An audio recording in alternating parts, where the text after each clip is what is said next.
the trading week and getting near the end of the month. Oh yeah. Um, Today is gonna be my make it or break it day. With SoFi. Oh yeah. Man, it's just crazy how they just keep beating that down, shorten it. I mean, shorten it like crazy. So on this trade, I know you're in. I know you're heavy. Are you writing it out, or are you gonna take whatever pennies they give you on the options? Um, those options are pretty much worthless right now. It's crazy because like my strike is not really far off, but it's just the flow of theta and expiration coming up. Um, I mean, if they would let up off this thing today, it's either going to be a 100% loss. Well, nah, not a 100% loss. Probably about a 60 or 70% loss, um, or either like a 200+% gain. It's one or the other. So, Well, I know what I'm cheering for you. yeah, me too. I Um, hope they come out and drop some. I was like, yesterday we talked about Biden was supposed to, or not Biden, Powell was supposed to say drop their name in his talk, and he didn't do it. I know, like he should have been like blah blah blah blah blah. SoFi ticker SOFI. Go long. That's what I was waiting for, but no, One no, time, just one time, brother. One time, Daddy no. Powell. And like anytime Powell talks, like good lord, if I'm trading SPY and he starts to talk, if I'm bearish, the market's gonna go freaking bullish. If I'm bullish on it and he starts talking, the market's gonna go freaking bearish. Like, but no, I get into SoFi when he starts talking, and the market started off extremely bullish yesterday, and of course, it's like one of the only tickers getting hammered in the market for whatever damn reason. No news on it. The Bears already have it at its all-time low, and they're just shorting the hell out of it. I mean, it's crazy. But then, yeah, I don't know. So hopefully it just rips out today. Like I can still pull it. Well, not me. The market can still pull this off. Um, we'll just have to see. Good luck with it today. I hope it works out for you. Yeah, but I mean, pretty much just use profits to trade it anyways. It was high risk to begin with, and that's what I learned it as.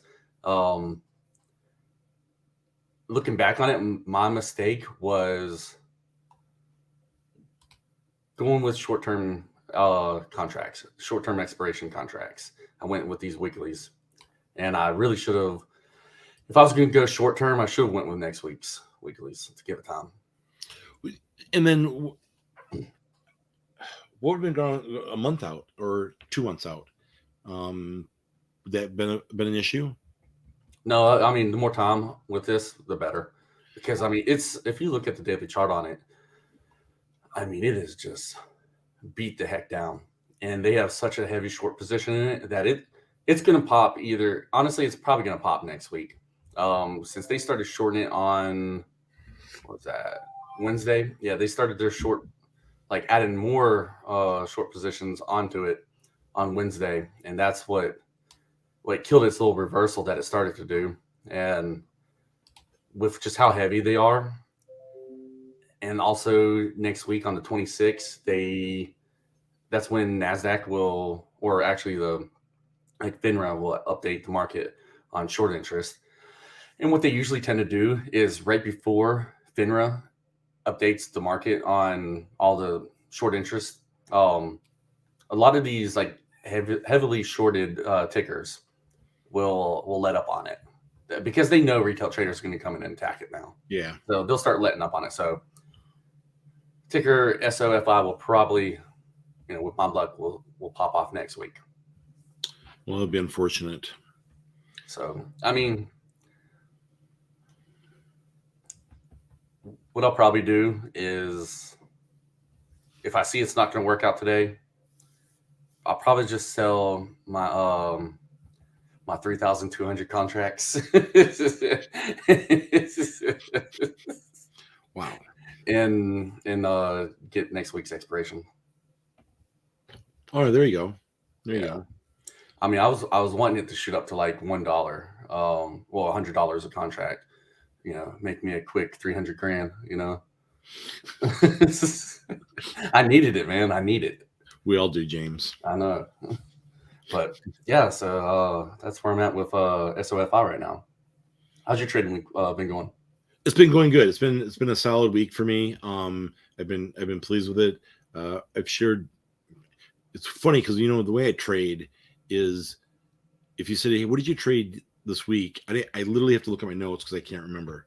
Because like when the trade's done, it's gone for me. Mm-hmm. And I'm on to the next day, or like today, I'm like what am I looking at today? Or and there's not a whole lot, and I'm got some things I got to do. I got to go to town for the weekend to coach soccer, so like I'm not interested in getting stuck in something and being here for 6-7 hours. So I may dabble something at the market, and then if it doesn't work out, just cut it so I don't hurt myself, and then or take a small win today. Yeah. Probably for me, yesterday was how strong the market was when we were doing the show and we were in the morning. Yeah, we was up like the Dow was up like 245. And then it's like Powell gets on and someone fricking flipped the switch and the market did a huge turnaround.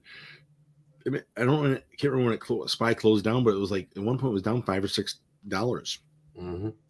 I mean, and he didn't say anything that we didn't expect. It's just, that's the one part of the market I can't figure out is with earnings and when Powell speaks, how the market interprets something so differently that I heard the same thing. That's the piece which tells me I'm not ready to be on Wall Street running a hedge fund because I'm not smart enough to understand that when he says we're going to raise rates and the market goes up with it. Well, it's like there's a couple of people who have access to this light switch, and however they're feeling, they'll walk by and be like, yeah, you know what, bullish, click. And someone else walks by like, nah, I'm feeling there's going to be bearish, and they'll click it down. And that's the algo that makes it shoot up and down. Wait, so you're telling me there's a hallway somewhere in Wall Street that when they're going to the water fountain or the bathroom, they're clicking the switch up and down? That's the algo? Has to be. Well, based on the way it reacts, I could believe it, quite honestly. The market moves when they decide it's going to move. That's the truth.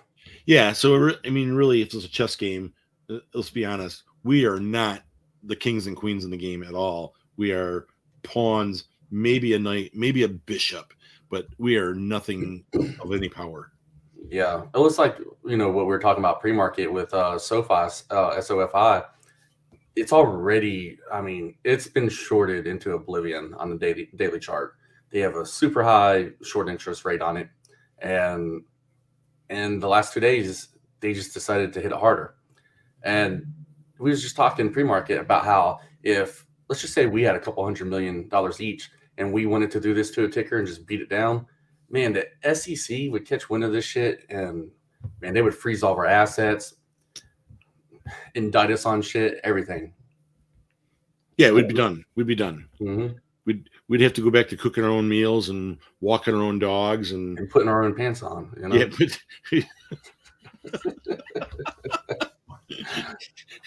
What, you guys have to put your own pants on? You don't ring the bell and have someone come and put your pants. Yeah. Oh my gosh. All right, so let's go and get into it. So Dow futures are currently down 135 points. S&P 500 is down 14.5 points. With it being Friday and the market is this bearish already, let me just take a peek at SPY real quick.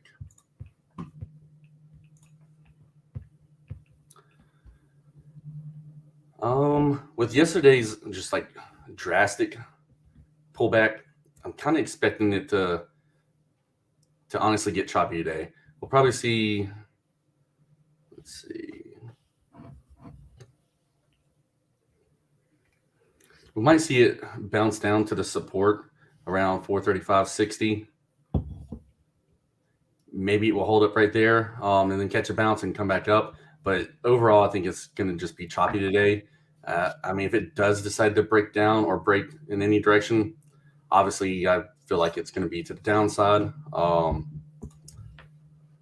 especially with these daily candlesticks like this. But it's still kind of up in the air, in my opinion. But we'll have to see if we do break down below that 435.60, then we would have a range down to about 432 in that lower area, as you can see right here. So really, for me today, I'm just going to focus on what I'm already in. I hate to trade on choppy days, especially choppy Fridays. That's the worst. So yeah, that's just kind of a indecisive opinion on what I see with the market overall for today. So yeah, Todd, other than that, man, what else we got going on? Well, we talked about having a small show today because of the news and what's going on. You want to go to the questions and answer any questions there? Yeah. Right. So, John Hastings, how do we know if they're even wearing pants? Well, Todd, are you ready? Let's show 'em.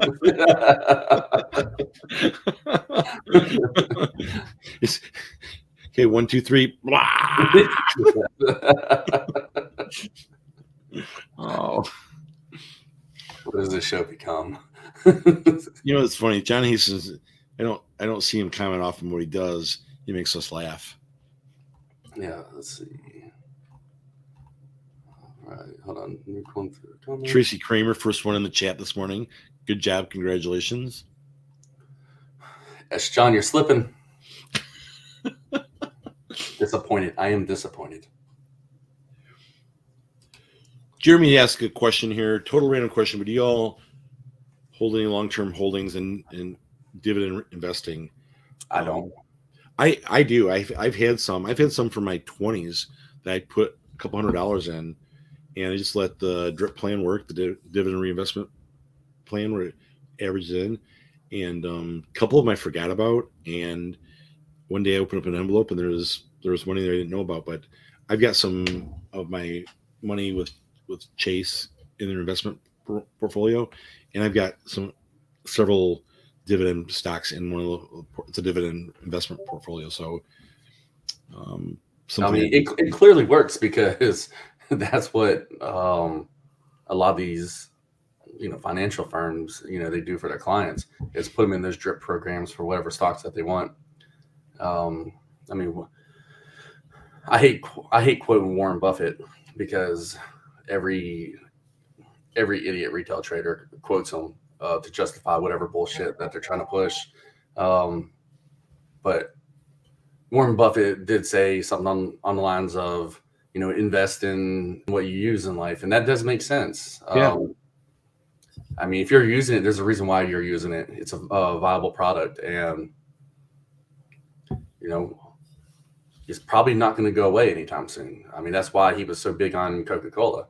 And at one point, I mean, shit, he pretty much owned Coca-Cola. So, dividends, those drip programs, I mean, they definitely do work. I mean, it's a long-term game, though. And I don't know. That's just, that's my issue with it is I hate long-term shit. Well, for me, when people ask me what I do or I explain what I'm doing is I have a bucket of money. I call it buckets. I have a bucket of money that's with an investment banker, and that's my retirement money. And I'm hoping, or the plan is that they'll make it worth more down the road. I have another bucket that is in my center point in my TD Ameritrade account that the goal is at the end of the day, I'm out of that money and it's back into cash, ready to battle the next day. That money is used daily to make more money. And that's part of my livelihood. So you have to understand the roles of your money and the purpose of them. So is there a place for long-term dividend investing? Absolutely. And I would argue anybody who says no, there's no value in it, because I've personally seen it's worked, and it's mindless. It's easy. You mentioned Coca-Cola. My daughter, who's 17, she has a small trading account. Her number one stock in her portfolio is Coca-Cola and H&R Block. And they're up like crazy percentage in a little over a year. Yeah. All right, let's see. What was that? Hold on, I saw another question. Giovanni, good morning. I do have a question. What if they caught on to the eye and try to shut it down or find a way to destroy it? I guess my question is, could they find a way? Well, they couldn't destroy it, but they absolutely could start turning off pieces of data in the market. Now, if they did this, it's going to really mess shit up for data providers.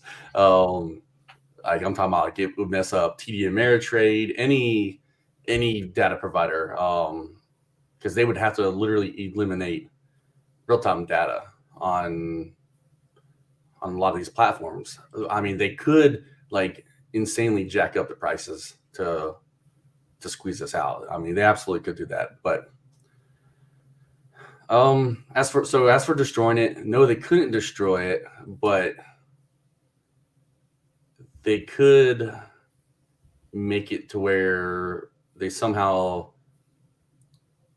close off the data for us commoners. I mean, hell, we saw it happen with short interest data.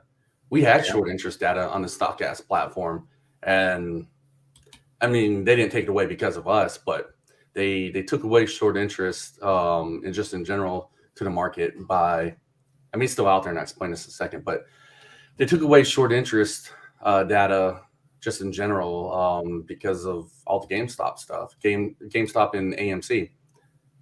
And what they did was our data provider, I mean, they got iced and got told not to host it anymore. And which they couldn't provide it to us, even though we already paid for it. And at that point, I started looking into, the only places that you could get it from, which ended up being from NASDAQ. And just to turn lights on, they want $7,000 a month, and then a per user fee. I'm just I'm not doing that. That's so, yeah, I ain't worried about it right now. Like by time they would make a move like that, I mean, they would literally have to think about their approach. Let's just say the StockCast platform was maxed out, and there was 2 million individual people on it using that data. Are they going to kill off the entire market over 2 million people when there's another 200 plus million retail traders alone who are getting smoked? Are they going to sacrifice everybody for that? I don't know. Let's see though. I mean, now what I'm about ready to say wouldn't help y'all out, but it would help us out. There is a price point that they could communicate to us, and we'll shut it all down. Very true. And that number starts with a B. Starts with a B. But yeah, as of right now, man, there's a long road between now and before that happens. Because nobody knows about it right now. So until then, we're just gonna do our thing. We'll do our thing until it starts causing issues, I guess. I mean, we're not doing anything illegally or wrong. It's all data that you can get on the market. You just have to know what to look for and how to add shit up. All right. What do we got? This John posts here that House Republicans demand Twitter's board preserve all records regarding Elon Musk's bid to buy the company. I'm not surprised by that. Elon Musk lives with a target on his back.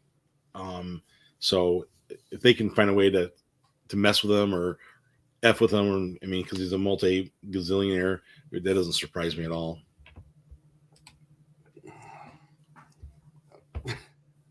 Dude,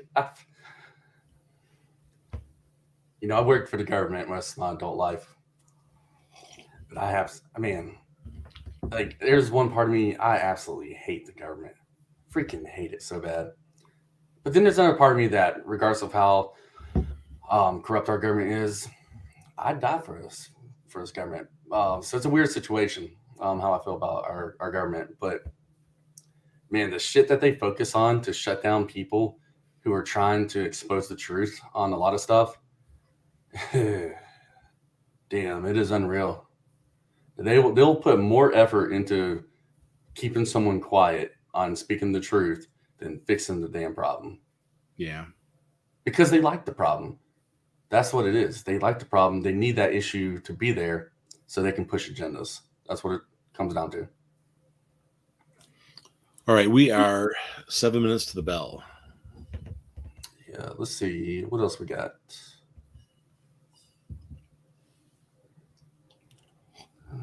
A couple people comment about YouTube and they missing the early part of the show. That is not us. That is YouTube. We've been talking about it for 2 months now that we can't figure out their algorithm when they're pumping stuff out there. Yeah. All right. So Jordan had a question. James, when looking at a company share structure, is there a specific number or range you're looking for with the float or percentage between the authorized shares or outstanding shares in the float? Jordan, this is a great question. So when I really focus on share structures a lot, it's usually when I'm looking at bio stocks. That's really like my thing I like to trade. And the reason why I like to trade that is because bio stocks, not OTC. I don't screw around with OTC bio stocks because there's pretty much OTC, anything is just scammy shit. Yep. But the big board like ARCA, NASDAQ, NYSE bio stocks, I'll trade them because they met all the requirements. So what I look for is I'm looking for the lowest outstanding share structure. Authorized shares, it's so hard to find on these NASDAQ stocks, but I look for the lowest outstanding shares. The float, I really don't care about because they usually only update the float maybe once a year. So the float is always going to be wrong. But the outstanding shares should be as near as accurate as it legally could or should be. Now, to kind of give you a straight up number on that, if it's under 20 million shares, if I can find something under 20 million shares that has a nice catalyst and has been beat down on the daily chart for months. Like when I say beat down, I'm sorry, I should have clarified this a little better. Not like going like straight down, but like going, beat down and then going sideways for like months. That's exactly what I'm looking for right there.